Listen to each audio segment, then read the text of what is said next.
Hello everyone, once again welcome to Param Education. Lecture 4 मध्ये आपण आता एंट्री करतो आहोत. लेक्चर 3 मध्ये तुम्हाला जी एक टास्क दिलेली होती इंटरनेट इज माय फ्रेंड, त्याच्यामध्ये तुम्हाला इन्फॉर्मेशन कलेक्ट करायची होती. खरं तर पोलिओ कॅम्पेनिंग आणि WHO म्हणजे काय त्याच्या रिलेटेड रिलेव्हंट माहिती तुम्हाला घेणं गरजेचं होतं. ते सुद्धा आपण याच्यामध्ये कव्हर केलेलं आहे. आता या लेक्चरमध्ये आपण वन बाय वन जे काही तुमच्या समोरचे पॉइंट्स याच्यामध्ये बिट्स आहेत ते कव्हर करण्याचा ट्राय करू. पहिला क्वेश्चन काय सांगतो, ही डायग्राम तुम्हाला ऑब्झर्व करण्यासाठी सांगितली आहे. डायग्राम मध्ये बघा काय दिसतंय तुम्हाला. See here. Okay, right. Diagram मध्ये काय दिसतंय, मध्ये काय तुम्हाला मस्किटो दिसतोय, बरोबर आहे की नाही. आता हे जे वेगवेगळे इथे टायर दिसणार, इथे आजूबाजूला घाण आहे, हा ड्रम दिसतोय पाण्याचा, त्याच्यामध्ये पाणी, इथे बकेट, इथे कचरा पडून दिसतोय, इथे तुमची फुलदाणी म्हणजे तुमचा फ्लॉवर पॉट, अँड इथे भिंत आणि त्याच्यावरती म्हणजे ओली झालेली भिंत. तर याच्यामध्ये तुम्हाला सगळ्या ठिकाणी देअर अरायजेस और there is a presence of mosquito. That means ही डायग्राम तुम्हाला हे इंडिकेट करेल की हे ज्या सगळ्या गोष्टी तुम्हाला सराउंडिंग मध्ये दिसतात, हे डर्टीनेस, हे घाणेरड्या म्हणजे घाणेरडं वातावरण आजूबाजूचं, तर हे क्लीन ठेवणं गरजेचं आहे. पहिल्या क्वेश्चन मध्ये काय विचारलंय, where do you see the water logged material shown in the picture. कुठे कुठे दिसते तुम्हाला वॉटर लॉक्ड म्हणजे काय की त्याच्यामध्ये पाणी जमा झालेलं आहे. कुठे कुठे पाणी जमा झालेलं आहे, या टायर मध्ये पाणी जमा झालेलं आहे, त्याच्या बाजूला एक छोटीशी आय थिंक बकेट दिसतीये, या बकेटमध्ये पाणी आहे, या कचऱ्यास तिथे सॉरी सगळ्या ठिकाणी तुम्हाला आता इथे पाणी ऑब्झर्व करताना दिसतंय. आणि त्याचा परिणाम काय झाला, what does it result into, it results into काय म्हणू आपण त्याला, डेव्हलपमेंट और growth of mosquitoes, proliferation of mosquitoes.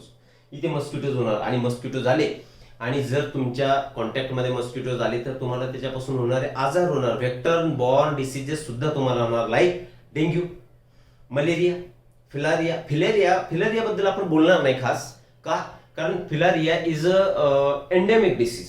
आता एंडेमिकचं काय बघून घेऊ आपण. इथे एंडेमिक पॅन्डेमिक आता शब्द आला आहे म्हणून, ठीक आहे.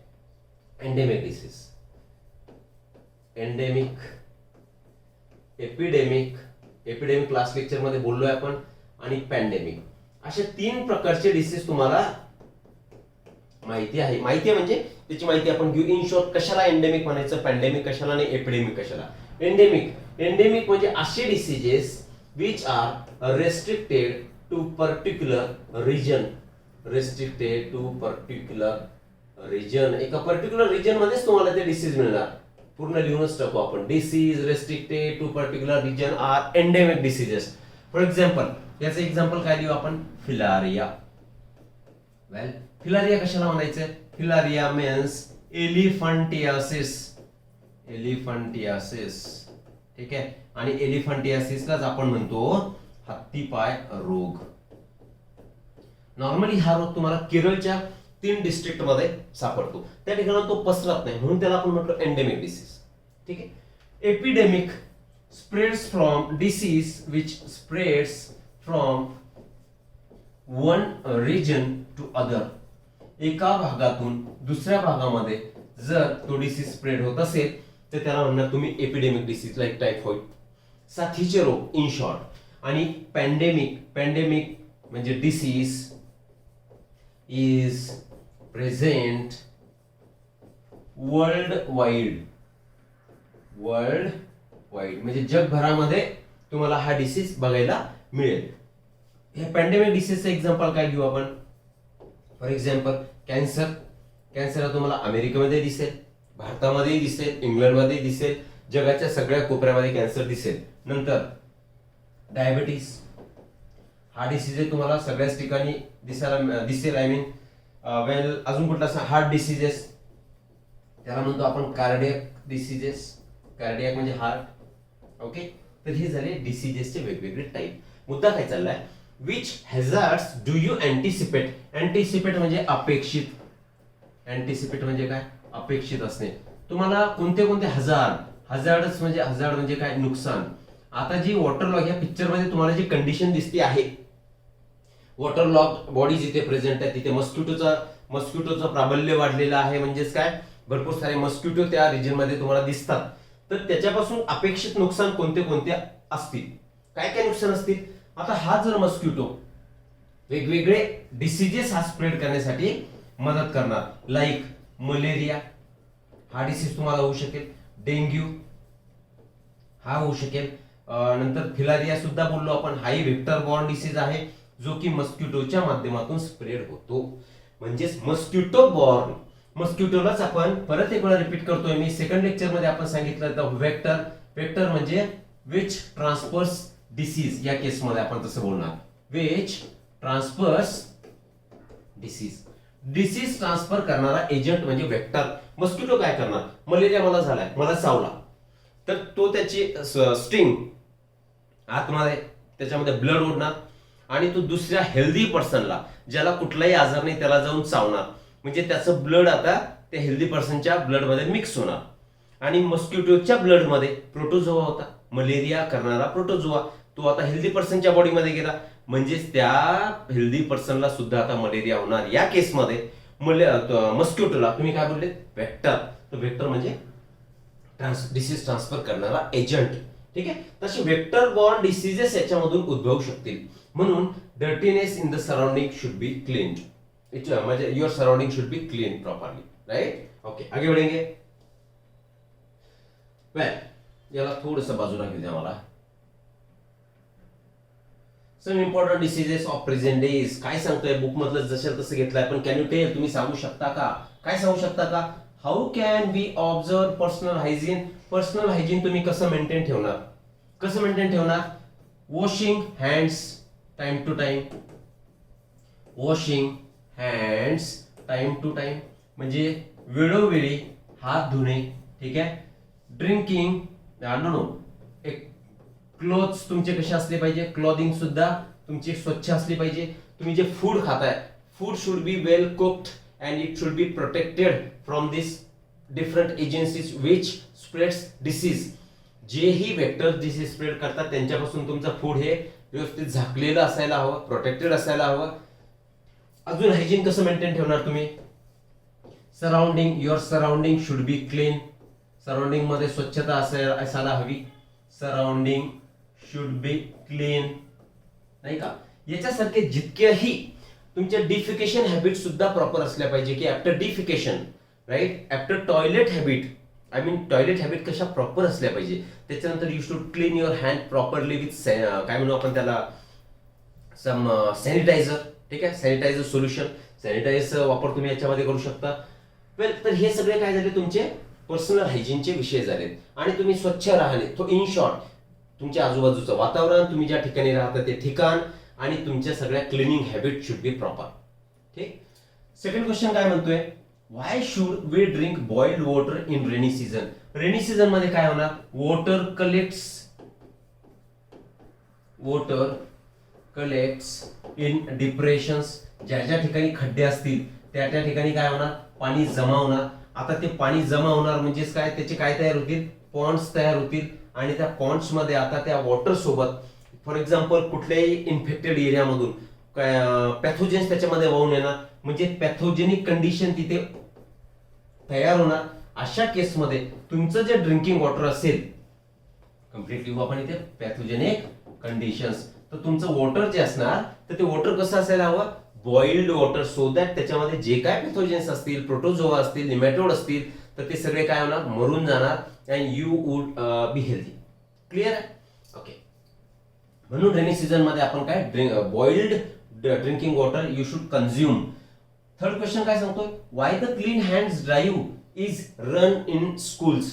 क्लीन हँड ड्राईव्ह याचा अर्थ काय, की वारंवार स्कूल्स मध्ये हँड्स तुम्हाला क्लीन करायला सांगतात. अशी एक मोहीम गव्हर्नमेंट कडून राबवली जाते. जसं की एक वॉटर ब्रेक तुम्हाला मिळतो, सगळ्या ठिकाणी नाहीये पण काही ठिकाणी. का, कारण बॉडी तुमची डिहायड्रेट होऊ नये त्याच्यासाठी फ्रिक्वेंटली वारंवार एक दीड तासांनी चिल्ड्रन्स मध्ये water consumption should be there.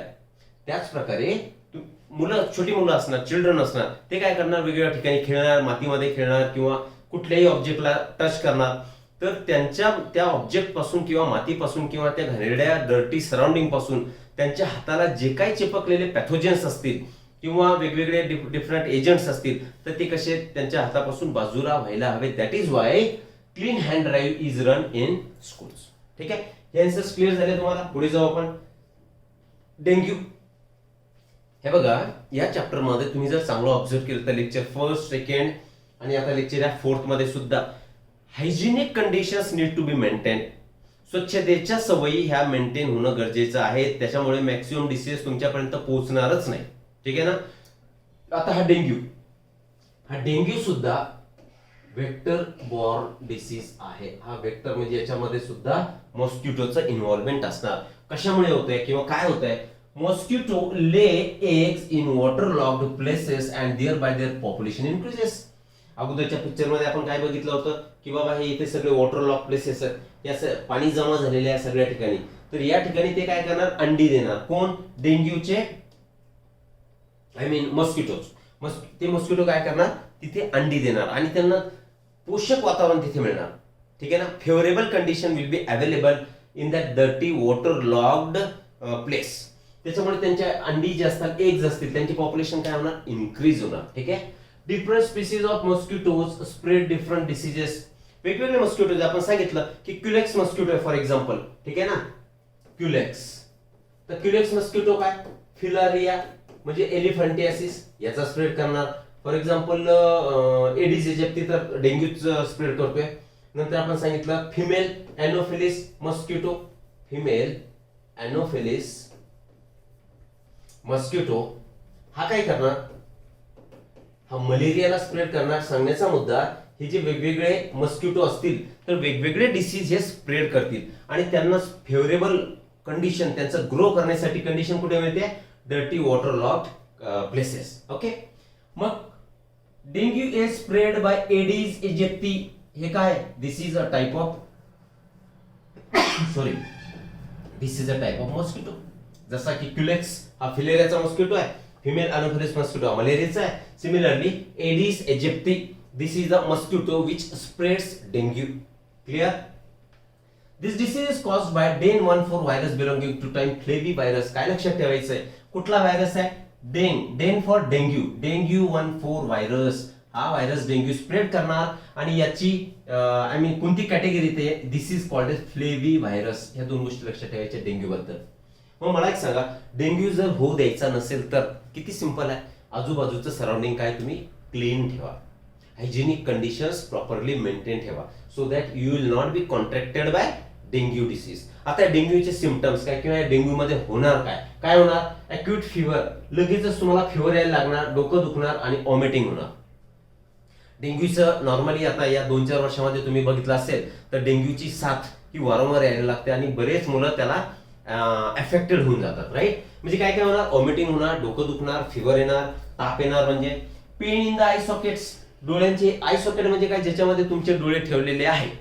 म्हणजे दिस इज द पार्ट ऑफ स्कलचं काय झालं? डिप्रेशन आणि त्याच्यामध्ये डोळे ठेवलेले आहेत, त्याला म्हणायचं आय सॉकेट. आय सॉकेट मध्ये काय होणार? तुम्हाला पेन होणार, दुखायला लागणार, इथे अशी जळजळ होणार, दुखणार. ते एक सिम्पटम कशाचं असेल? तुमच्या डेंग्यू या डिसीजचं असेल. ओके.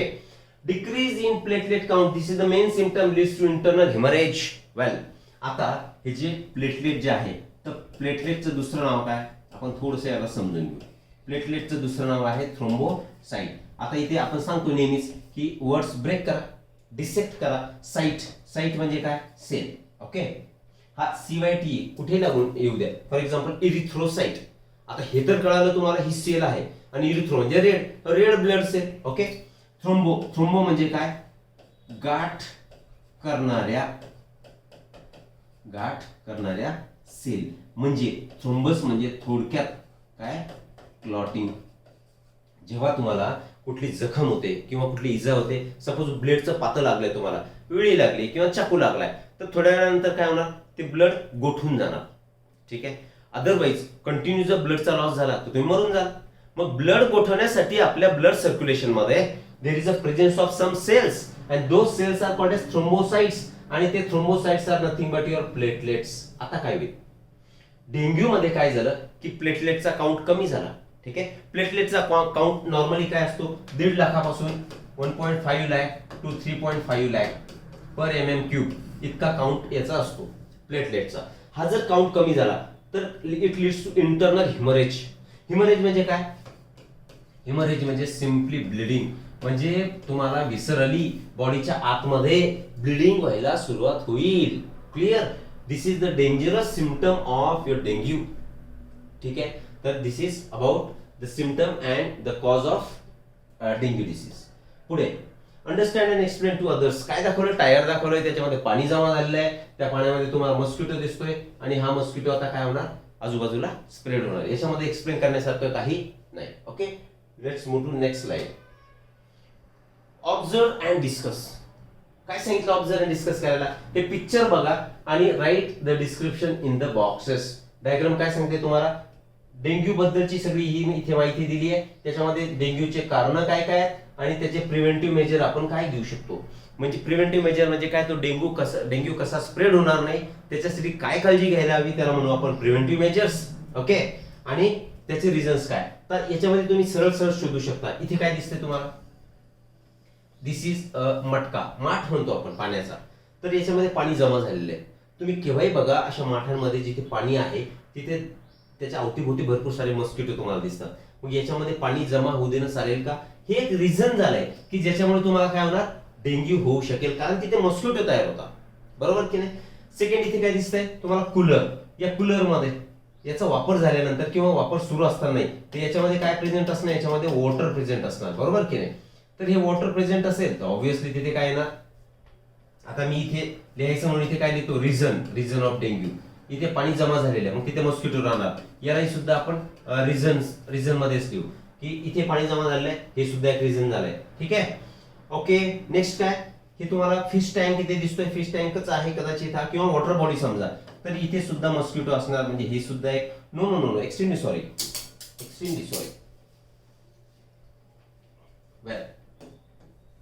हा, आता इथे तुम्हाला काय दिसतंय? फिश दिसतंय की नाही? ओके, तर इथे काय करतात? जेव्हा डेंग्यू पसरू नये म्हणून त्याचे जे व्हायरसेस असतात, आय मीन मस्किटो असतात, त्या मस्किटोला किल करणारे, खाणारे एक गंबुजिया फिश. या फिशचं नाव काय? याला प्रिव्हेंटिव्ह मेजर मध्ये लिहू आपण, प्रिव्हेंशन. कोणती? ही फिश जी आहे या फिशचं नाव काय? गंबुजिया. गांबुजिया काही म्हणा, म्हणजे प्रिव्हेंशन मध्ये येणार. जर तुम्हाला डेंग्यू होऊ द्यायचा नसेल तर त्या पाण्यामध्ये गंबुजिया फिश ही सोडून द्या, ती डेंग्यू स्प्रेड करणारे मस्किटो त्यांना खाऊन टाकणार. क्लिअर आहे? ओके, इथे काय दिसतंय? फ्युमिगेशन दिसतंय, म्हणजे स्मोक. म्हणजे ही सुद्धा कशामध्ये येणार? ते मच्छरांना मारण्यासाठी एक मेजर असणार. हे सुद्धा प्रिव्हेंटिव्ह मेजर मध्ये येणार. इथे कॉईल सुद्धा काय करणार? प्रिव्हेंट करणार. म्हणजे हे सुद्धा काय झालं? Prevention of dengue. कारण यांनी मच्छर रिपेलंट म्हणजे मॉस्किटो रिपेलंट ते दूर ढकलल्या जातील. ओके, आता वरती इथे काय दिसतंय? पाणी जमा झालेलं आहे. वेळेला याचा ठीक आहे. हे खाली लिहायला होतं खरं तर मी, ठीक आहे ना? तर हे वॉटर हे सुद्धा काय झालं? रिझनच झालं. आणि या बेबीला, हे बेबी इथे दाखवलंय, तर त्याला तुम्ही काय? मॉस्किटो रिपेलंट लावा. हे सुद्धा तुमच्या कशामध्ये येणार? प्रिव्हेंटिव्ह मेजर मध्ये येणार. So this is about the description of this diagram. In short याच्यामधून तुम्हाला असे पॉईंट बघायचे. इथे कॉईल दिसते, म्हणजे आता हे काय? डेंग्यू पसरू नये म्हणून घेतली गेलेली काळजी. इथे हा स्मोक तयार केलाय, त्यांनी सुद्धा मच्छर दूर जाणार, हे प्रिव्हेंटिव्ह मेजर. इथे गांबुजिया फिश प्रेझेंट आहे, तर ही काय करणार? त्या मस्किटोला खाऊन टाकणार. हे प्रिव्हेंटिव्ह मेजर झाले आणि इकडे स्प्रेड होणार, या कारणांनी स्प्रेड होणार. ठीक है, चलो आगे बढ़ेंगे. Okay, collect information. आता तुम्हाला दिलेली टास्क, तुम्हाला दिले काय सांगितलंय? Which measures are taken for mosquito control by gram panchayat, municipal council, municipality of your area. जे नगरपालिका असेल किंवा ग्रामपंचायत असेल, तर हे या मॉस्किटोला कंट्रोल करण्यासाठी काय काय उपाययोजना करतात? काय काय करतील? एक तर क्लीनिंग ऑफ ड्रेनेज लाईन. आता ड्रेनेज लाईन जी असेल म्हणजे काय? नाली. तर या नाल्यांचं, ड्रेनेज लाईन म्हणजे नाल्या त्याला स्वच्छ ठेवणे, नाल्या उपसणे ज्याला म्हणतो आपण. त्यातली जी घाण जमा झाली ती बाजूला काढून टाकणे, सो दॅट त्याच्यामध्ये पाणी जमा होणार नाही. पाणी जमा होणार नाही म्हणजे तिथे मच्छर राहणार नाही. अजून काय करणार की वेगवेगळे repellent in the form of smoke, fumigation म्हणतो आपण त्याला, स्मोक किंवा फ्युमिगेशन, धूर तयार करणे, धूर सोडणे, फवारणे. बरोबर की नाही? तर हे फ्युमिगेशन हे सुद्धा याच्यामध्ये यूज केले जाणार ग्रामपंचायत कडून. तर अशा प्रकारचे वेगवेगळे काय केले जाणार याच्यामध्ये? Preventive measures by gram panchayat and नगरपालिका.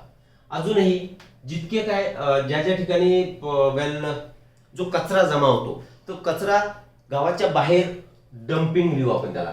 Dumping of waste. कोणतं वेस्ट?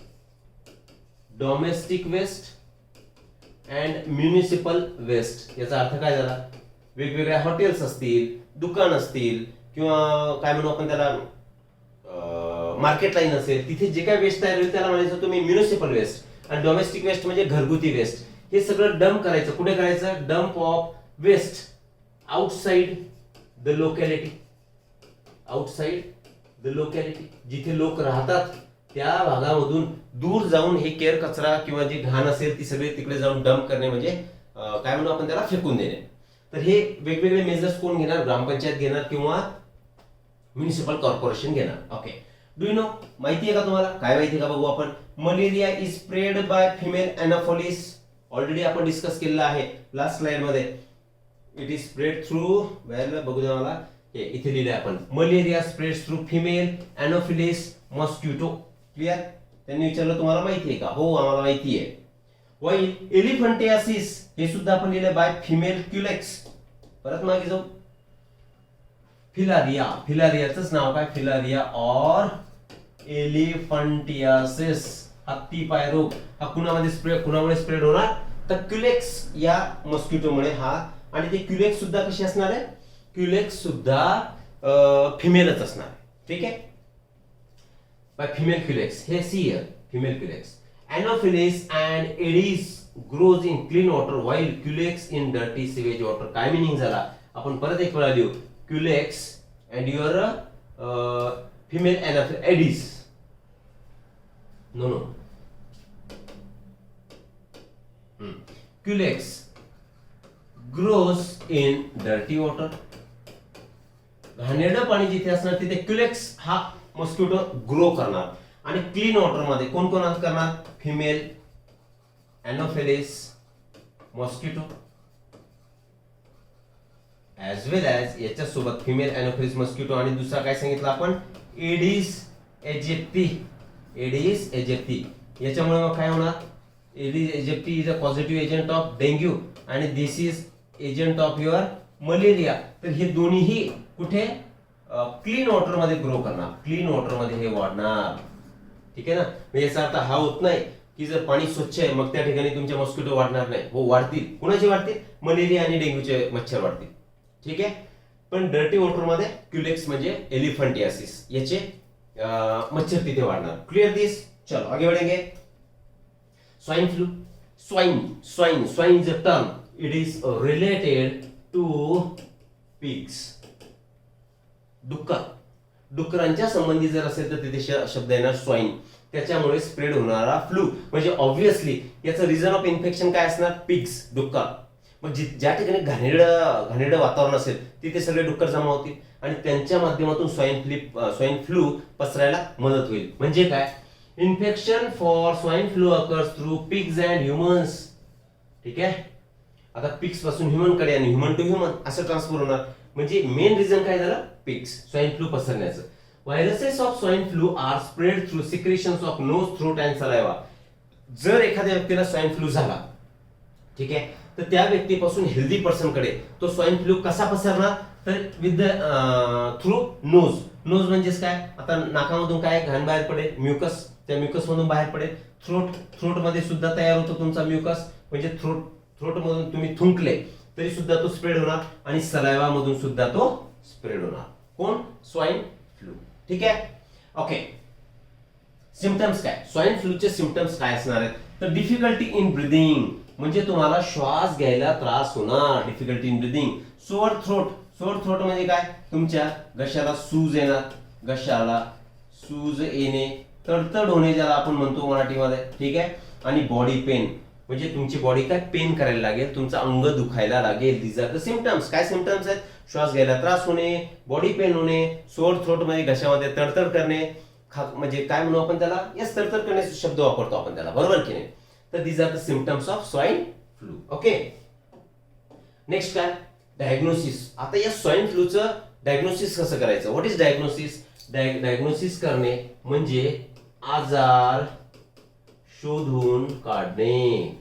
आजार शोधून काढणे असं लिहिल्यापेक्षा आपण काय करू, आजार शोधणे. जेव्हा तुम्ही डॉक्टरांकडे जाता, ठीक आहे ना, डॉक्टरांकडे गेल्यानंतर डॉक्टर तुम्हाला तुमचं पूर्ण शेड्यूल विचारतात. तुम्ही काल काय खाल्लं होतं, तुम्ही कुठलं पाणी पिलं होतं, तुम्हाला काय त्रास होतो, पोट दुखतंय का, ताप ते चेक करतील स्वतः, ठीक आहे ना. मग घशामध्ये तडतड होतीये का, ठीक आहे. नंतर तुमचं ते हार्टबीट चेक करतील, तुमचा रिस्पिरेशनचा रेट चेक करतील. म्हणजे ह्या सगळ्या गोष्टी जे डॉक्टर करतात ते काय एक्झॅक्टली काय करतात, मग डायग्नोसिस करतात. आणि तुम्हाला कुठला कुठला त्रास होतो ते सुद्धा विचारतील. ते सुद्धा कशामध्ये येणार, डायग्नोसिस मध्ये येणार. म्हणजेच त्याला म्हणतो आपण आजार शोधून काढण्यासाठी जी काय डॉक्टर तुम्हाला चौकशी करणार, एन्क्वायरी करणार, that comes under the heading diagnosis.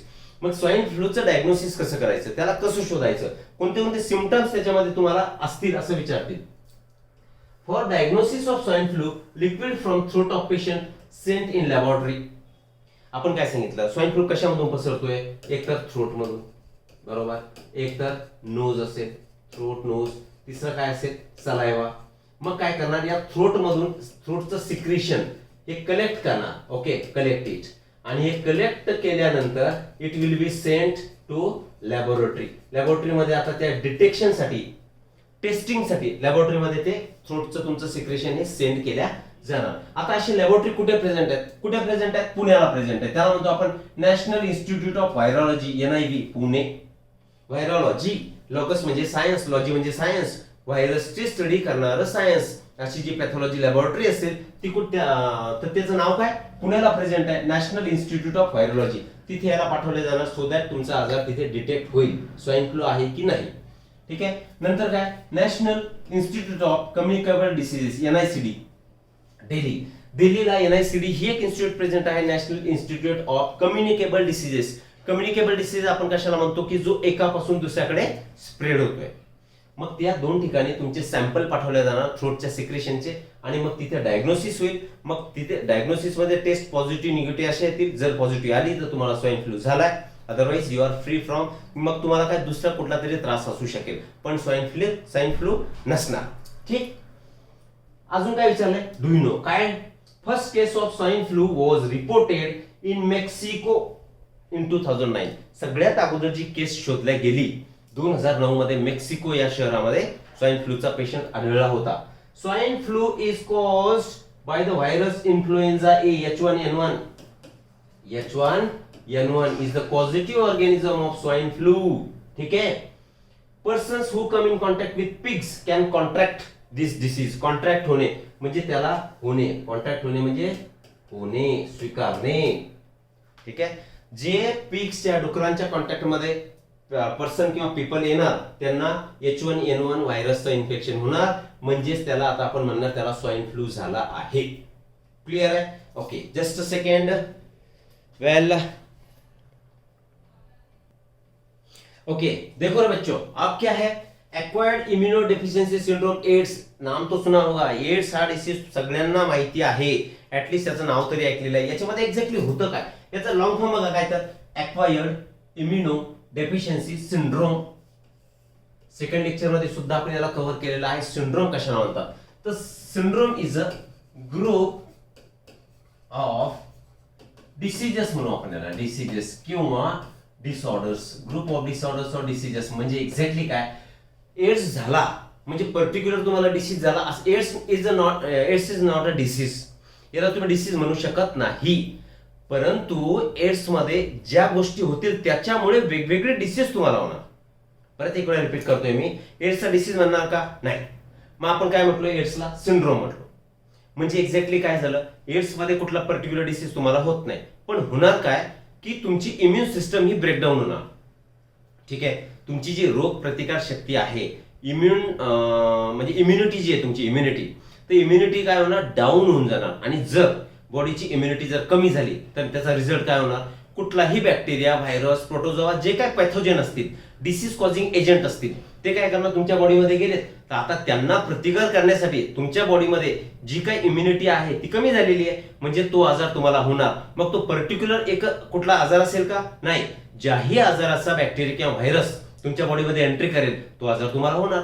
That is why AIDS is not a disease, it is called as syndrome. बघू आपण आता एड्स कशामुळे होतोय तुम्हाला माहिती आहे. AIDS is caused by HIV. HIV चा लॉंग फॉर्म काय म्हणू आपण, human immunodeficiency, human immunodeficiency virus. त्याचा शॉर्ट फॉर्म काय झाला आपला HIV. क्लिअर. ओके. आता याच्यामध्ये होणार काय सांगितलं आपण, progressive weakening of natural immunity. तुमच्या बॉडीची रोग प्रतिकार शक्ती या एड्स मध्ये कमी होऊन जाणार. वेल थोडस मेकॅनिझम पुढचं बघू द्या, जाऊ द्या. नॅचरल इम्युनिटी, आता मी इथे लिहितोय इम्युनिटी. इम्युनिटी म्हणजे रोग प्रतिकार शक्ती, तेही लिहून घेऊ आपण, रोग प्रतिकार शक्ती. ठीक आहे. आता फॉर एक्झाम्पल तुम्ही वेगवेगळ्या सराउंडिंग मध्ये फिरता, तुम्ही बस स्टॉपला प्रेझेंट असता किंवा कुठे वेगवेगळ्या ठिकाणी. ठीक आहे. वेल सिनेमा थिएटरमध्ये असाल किंवा जिथे गॅदरिंग्स असतात तिथे तुम्ही जाता. मग वातावरणामध्ये वेगवेगळ्या प्रकारचे विषाणू म्हणजेच काय तुमचे व्हायरसेस किंवा बॅक्टेरिया प्रेझेंट असतील. बरोबर. आता हे तुमच्या फूडमधून, तुमच्या श्वासामधून, इनहेलेशन मधून किंवा रिस्पिरेशन मधून बॉडीच्या आतमध्ये जाणार. मग प्रत्येक वेळी तुम्ही आजारी पडताच का? No, you do not get sick every time. प्रत्येक वेळा होत आहे का? होत नाही. का होत नाही? Because there is a presence of immunity in your body. रोग प्रतिकार शक्ती तुमच्यामध्ये आहे. रोग प्रतिकार इम्युनिटी आहे तर आपल्या बॉडीमध्ये एक सिस्टम सुद्धा प्रेझेंट असेल इम्युनिटी शो करणारी, त्याला म्हणायचं तुम्ही इम्युन सिस्टम. आता ही इम्युन सिस्टम कशाने बनलेली आहे? इम्युन सिस्टम मध्ये मेजर सेल्स जे असतात ते तुमचे असतात WBC. WBC म्हणजे व्हाईट ब्लड सेल्स. ठीक आहे. आणि या व्हाईट ब्लड सेलला दुसरं नाव आपण देऊ शकतो इथे ल्युकोसाइट्स. आपण सांगितलंय, शब्द ब्रेक करा. साइट म्हणजे सेल, ल्युको म्हणजे व्हाईट, ल्युको मीन्स व्हाईट आणि साइट म्हणजे सेल. व्हाईट ब्लड सेल म्हणजे ल्युकोसाइट म्हणजेच तुमच्या WBC. And WBCs play a role in your immunity. Particularly या WBC मध्ये लिम्फोसाइट्स ज्या प्रेझेंट असतील, लिम्फोसाइट्स पुन्हा आपण करूनच घेऊया. लिम्फोसाइट मध्ये सुद्धा टी लिम्फोसाइट असतात. ओके. फक्त त्याचे नाव लक्षात ठेवा. आणि दुसरी असेल तुमची बी लिम्फोसाइट, म्हणजे याला म्हणतो आपण थायमस लिम्फोसाइट, याला म्हणतो आपण ब्लड लिम्फोसाइट.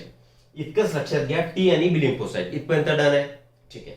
वेल काय बोललो आपण, तुमच्या बॉडीमध्ये इम्युनिटी आहे. ओके. इम्युनिटी आहे म्हणजे इम्युन सिस्टम प्रेझेंट आहे. ठीक. इम्युन सिस्टम कुणामुळे? मेजर सेल, फायटिंग सेल म्हणू आपण त्याला, सोल्जर सेल. सोल्जरचं काम काय असतं? प्रोटेक्शन. मग तुमच्या बॉडीला प्रोटेक्ट करण्याचं काम मेजर कोणाकडे गेलं? WBCs कडे गेलं. WBC मध्ये पर्टिक्युलर टाइप कोणता? लिम्फोसाइट. आता मोनोसाइट सुद्धा असतील याच्यामध्ये. ठीक आहे ना. पण आपण याच्यावरती फोकस करू. लिम्फोसाइट आहेत. मग या लिम्फोसाइटचे दोन टाइप काय? टी लिम्फोसाइट, बी लिम्फोसाइट. याच्यापैकी हा HIV चा जो व्हायरस असेल, HIV व्हायरसचं नाव जर, तर HIV कुणावरती अटॅक करतो? It attacks on T lymphocyte. ठीक आहे. आता टी लिम्फोसाइट वरती त्याच्याही मध्ये एक पर्टिक्युलर सेल असतात बघा, CD4 सेल्स. हा लिम्फोसाइटचा टाइप समजा. ओके. लिम्फोसाइटचा टाइप कोणता? CD4 cell. जर याचा काउंट काय होणार? Count decreases. या CD4 सेल किंवा शॉर्टकट टी लिम्फोसाइटचा काउंट काय झाला? कमी झाला, डिक्रीज झाला, म्हणजे त्याची संख्या कमी झाली. मग आता जर हा HIVचा व्हायरस बॉडीमध्ये, HIV सोडून द्या, व्हायरस सोडून द्या, जर कुठलाही समजा टीबीचा बॅक्टेरिया तो तुमच्या बॉडीमध्ये गेला, तर नॉर्मल हेल्दी कंडिशन मध्ये जेव्हा तुम्ही निरोगी एकदम फिट आहे, तुमची इम्युनिटी एकदम चांगली आहे, त्या केसमध्ये सॉरी तुमची बॉडीची इम्युन सिस्टम काय करणार? त्या टीबीच्या बॅक्टेरियाला मारून टाकणार. तुम्हाला टीबी होईल का? होणार नाही. पण आता तुमची इम्युन सिस्टम काय झाली? ब्रेक झाली आहे, डाऊन झाली आहे. त्याच का डाऊन झाली आहे? कारण टी लिम्फोसाइटचा काउंट आता कमी झालाय. आणि हा काउंट कमी झाला म्हणजेच आता फॉर एक्झाम्पल टीबीचा जो बॅक्टेरिया मायकोबॅक्टेरियम ट्युबरक्युलाय जेव्हा तुमच्या बॉडीमध्ये एंट्री करणार, तर तुम्हाला हा काय करणार? It will cause you tuberculosis. आता तुम्हाला टीबी झाला. मिनिंग समजलं? ऍक्च्युली एड्स मध्ये डिसीज झाला का? पर्टिक्युलर डिसीज झाला का? नाही. इम्युन सिस्टम तुमची डाऊन झाली. तुमच्या बॉडीतल्या फायटिंग सेल ज्या तुमच्या बॉडीचं प्रोटेक्शन करतात त्या सेलची संख्या कमी झाली, म्हणजे लिम्फोसाइटची संख्या कमी झाली. मग टीबीचा बॅक्टेरिया आला, तुम्हाला टीबी झाला. फॉर एक्झाम्पल दुसरं लिहू आपण, इन्फ्लुएन्झा. समजा इन्फ्लुएन्झाचा व्हायरस तुमच्या बॉडीमध्ये आला तर तुम्हाला काय होईल? इन्फ्लुएन्झा होईल. कॉमन कोल्डचा व्हायरस बॉडीमध्ये आला, कॉमन कोल्ड होईल, सर्दी होईल. अजून दुसरा कुठला डिसीज करणारा एजंट तुमच्या बॉडीमध्ये आला, त्याला तुमची बॉडी किल करू शकणार नाही, म्हणजे तो डिसीज सुद्धा तुम्हाला होणार. म्हणजेच ही सगळी जे डिसीज झाले यांनी संधी साधली, म्हणजे संधीचा फायदा यांनी घेतला. कोणत्या संधीचा फायदा घेतला? की तुमच्या फायटिंग करणाऱ्या ज्या लिम्फोसाइट होत्या त्यांची संख्या कमी झाली आहे, मग आता त्यांची मनमानी चालणार, म्हणजे आता ते त्यांची वाढ होणार, म्हणजे ते डिसीज तुमच्या बॉडीमध्ये होणार. ठीक आहे. असे जे इन्फेक्शन तुम्हाला होतील तर त्या इन्फेक्शन्सला आपण म्हणतोय ऑपॉर्च्युनिस्टिक इन्फेक्शन्स. काय म्हणतो आपण त्याला? ऑपॉर्च्युनिस्टिक इन्फेक्शन्स. ऑपॉर्च्युनिटी म्हणजे काय? संधी. कशाची संधी मिळाली आहे? तुमची इम्युनिटीज डाऊन झाली आहे, लिम्फोसाइट फायटिंग सेल कमी झाल्या, मग कुठलाही bacteria, virus, protozoa, nematode, whatever pathogen बॉडीमध्ये आला की त्याच्यामुळे होणारा आजार हा निश्चित तुम्हाला होणार, आणि that is called as AIDS, आणि त्यालाच आपण एड्स म्हणतो. ठीक आहे. ओके. मग आता HIV तुम्हाला इन्फेक्शन झालं. ठीक. HIV इन्फेक्शन झालं, मग आता तुम्हाला डाऊट असेल की त्या व्यक्तीला एड्स होता, मग त्याचं ब्लड म्हणजे त्याचं ब्लड आपल्याला ट्रान्सफ्यूज केलं, म्हणजे आपल्याला ब्लड त्याचं दिलंय, मग आपल्याला सुद्धा HIV इन्फेक्शन होऊ शकेल. त्यावेळी तुम्ही काय करणार? टेस्ट करणार. कोणती टेस्ट करणार? तर वेल कुठे लिहिलंय मी? एलिसा लिहिलं नाही का? ऑलराईट. त्या केसमध्ये तुम्ही जी टेस्ट करणार इथे लिहिलंय, तर ती टेस्ट असणार एलिसा. कोणती टेस्ट? एलिसा. त्याचा लॉंग फॉर्म मी इथे लिहितोय, परत लिहितोय मी ते एलिसा. तर याचा लॉंग फॉर्म काय? E for enzyme, L for linked, I for immuno, S for sorbent. आता याचा मिनिंग काय ते जाऊ द्या, फक्त लॉंग फॉर्म लक्षात घ्या. ऍसे म्हणजे शोधून काढणे थोडक्यात. Enzyme linked immunosorbent assay, it is the long form of ELISA and this is the test perform to diagnose म्हणजे शोधून काढणे. काय शोधून काढायचंय तुम्हाला? HIV इन्फेक्शन झालं की झालं नाही, त्याच्यासाठी जी टेस्ट असेल ती ELISA टेस्ट. क्लिअर आहे? याच्यामध्ये अँटीजन अँटीबॉडी यांची रिएक्शन टेस्ट होतात, जाऊ द्या, काही गरज नाही. ठीक आहे. मग डायग्नोसिस कशाने केलं? ELISA टेस्टने केलंय. Okay. Symptoms of AIDS are person specific. अर्थ काय झाला? की जर एखाद्याला एड्स झाला, एड्स नाही म्हणू आता आपण, सध्या एड्स नाही म्हणणार आहे. HIV इन्फेक्शन झालं, जरुरी नाही की प्रत्येक व्यक्तीला सारख्याच वेळेमध्ये एड्स झाला पाहिजे. प्रत्येक वेळा समजा HIV व्हायरस तुमच्या बॉडीमध्ये गेला. ठीक आहे. बॉडीमध्ये गेला म्हणजे काय? आता तुम्हाला एड्स झालाय का? अजून एड्स झालेला नाही, फक्त HIV इन्फेक्शन झालंय. नंतरच्या प्रोसेस या हळूहळू होतील. आता काही लोकांची इम्युनिटी स्ट्रॉंग असणार, त्याला एड्सचं डेव्हलपमेंट हे खूप लेट होणार, होऊ शकेल 10 वर्षानंतर एड्स होईल. काहींची इम्युनिटी वीक आहे, त्याला 2 वर्षामध्ये एड्स व्हायला सुरुवात होईल. समजतं मी काय म्हणतोय? याचा अर्थ झाला की सिम्पटम्स ऑफ एड्सचे जे सिम्पटम, जे चिन्ह दिसायला लागतात, हे प्रत्येक व्यक्तीमध्ये डिफरंट असणार. हा डिटेल कॉन्सेप्ट आहे. हेच भरपूर डिटेल झालंय खरं तर, समजलं का? की अजून याच्यामध्ये भरपूर गोष्टी बोलता येतील. फक्त लक्षात ठेवा की प्रत्येक person to person symptoms of AIDS will vary, म्हणजे ड्युरेशन त्याचा व्हॅरी करेल. त्याच्यामध्ये विंडो पिरियड असतो. ठीक आहे. इन्क्युबेशन पिरियडला म्हणतो, जेव्हा की ब्लड मध्ये first time HIV virus appear होतील, त्याला विंडो पिरियड आपण म्हणतो. ठीक आहे. ही झाली माहिती तुमच्या एड्स बद्दल. पुढे काय बघू आपण? एड्स बद्दल काही दिलंय का? ठीक आहे. चलो, आता एड्सचा ट्रीटमेंट आहे का? AIDS has no treatment. AIDS has no treatment. आता त्याचा अर्थ नीट लक्षात घ्या. एड्सला ट्रीटमेंट नाही याचा अर्थ मग त्याला ड्रग्स तर देतात, बरोबर? ट्रीटमेंट तर करतात, पण ती ट्रीटमेंट कशी आहे? एड्स तुमचा हा पूर्ण बॉडीतून निघून जाणार नाही, HIV तुमच्या बॉडीतून निघून जाणार नाही, फक्त त्याची होणारी जी मल्टिप्लिकेशन आहे HIV व्हायरसचं, ठीक आहे ना, त्या व्हायरसचं मल्टिप्लिकेशन आपण स्टॉप करू शकतो. म्हणजेच जर तुम्ही 10 वर्ष जगणार असाल तर आता 20 वर्ष जगू शकाल. फक्त तुमची लॉंगेविटी म्हणजे तुमचा लाईफ स्पॅन, जगण्याची म्हणजे त्याला म्हणतो आपण आयु मर्यादा, ती वाढणार, जगण्याची क्षमता वाढणार, इतकंच. ठीक आहे. मग याच्या ट्रीटमेंटमध्ये काय कोणते ड्रग वापरले जातात? याच्या ट्रीटमेंटमध्ये लेक्चर सेकंड मध्ये सुद्धा आपण सांगितलंय की ड्रग इज AZT, ॲझिलोथायमिडिन, और त्यालाच म्हणतात झिडोविडिन. ओके, जाऊ दे, त्याची आपल्याला गरज नाही. आता एड्स बद्दल इन शॉर्ट आपण सांगू. एड्स, ऑलवेज रिमेंबर, नेहमी लक्षात ठेवा, AIDS does not occur due to touching और sharing the food with HIV infected person और by nursing the HIV patient. Meaning काय झाला? एड्स हा तुम्हाला कुणाला टच केल्याने, ठीक आहे, त्याचे कपडे घातल्याने, त्याच्यासोबत जेवण केल्यानंतर किंवा त्या पेशंटची तुम्ही काळजी घेत जर असाल, नर्सिंग म्हणजे काय, काळजी घेणे, त्याची काळजी घेत असाल तर तुम्हाला तो स्प्रेड होत नाही. एड्स स्प्रेड होण्याचे कारण वेगळे आहेत, जसं की ब्लडचं transfusion, infected mother to foetus, ठीक आहे. Our behaviour with the HIV infected person must be normal. एकदम नॉर्मली आपण त्यांच्यासोबत राहू शकतो. गव्हर्नमेंट ऍड सुद्धा करतं, ठीक आहे. मग याचे कारण सुद्धा okay, reasons of HIV infection. HIV infection होण्याचे कारण काय काय असू शकतील? ओके, काय कारण असू शकतील? सो हियर पहिलं रिझन असेल ब्लड ट्रान्सफ्युजन. म्हणजे काय, HIV झालेल्या व्यक्तीचं ब्लड जर तुम्हाला दिलं गेलं तर तुम्हाला निश्चित HIV होणार, HIV इन्फेक्शन होणार. पण आजकाल हा चान्स नाहीये, कारण आपण सांगितलंय की ब्लड जेव्हा तुम्हाला द्यायचं असतं तेव्हा त्याचं स्क्रीनिंग झालेलंच ब्लड तुम्हाला देतात, म्हणजे वेगवेगळ्या टेस्ट त्याच्यामध्ये येतात, त्याची HIV ची टेस्ट सुद्धा त्या ब्लडची केलेली असते. त्याच्यामुळे हा एक चान्स नाही, पण याच्यामधून होऊ शकतं. Second, infected mother. ज्या मदरला HIVचं इन्फेक्शन झालेलं आहे, म्हणजे ती जर प्रेग्नेंट असेल तर तिच्यापासून तिच्या बाळाला, म्हणजे टू फिटस म्हणजे तिच्या पोटात वाढणारं बाळ, त्या बाळापर्यंत ते स्प्रेड होऊ शकणार, हे एक कारण असेल. Well, third reason, sharing a common needle. जर HIV झालेल्या पर्सनची निडल तुम्ही यूज केली, नॉर्मली हे कारण कोणामध्ये सापडतंय? ड्रग ऍडिक्ट्स, जे इंट्राव्हेनस ड्रग घेतात. म्हणजे तुम्ही मूव्हीमध्ये, पिक्चरमध्ये, सिनेमामध्ये बघितलं असेल, इंजेक्शन आहे, त्यांनी ते नशीला पदार्थ त्यात घेतला आणि तुमच्या व्हेन मधून त्याला आतमध्ये घेतलं, आणि तीच आता पूर्ण डोज अर्धा त्यांनी घेतला, अर्धा त्याच्या मित्राला दिला. आणि जर याला एड्स असेल तर दुसऱ्याला सुद्धा एड्स होईल, हे एक त्याचं कारण असणार आहे, ठीक आहे. तर these are different reasons of HIV infection. Okay, even unsafe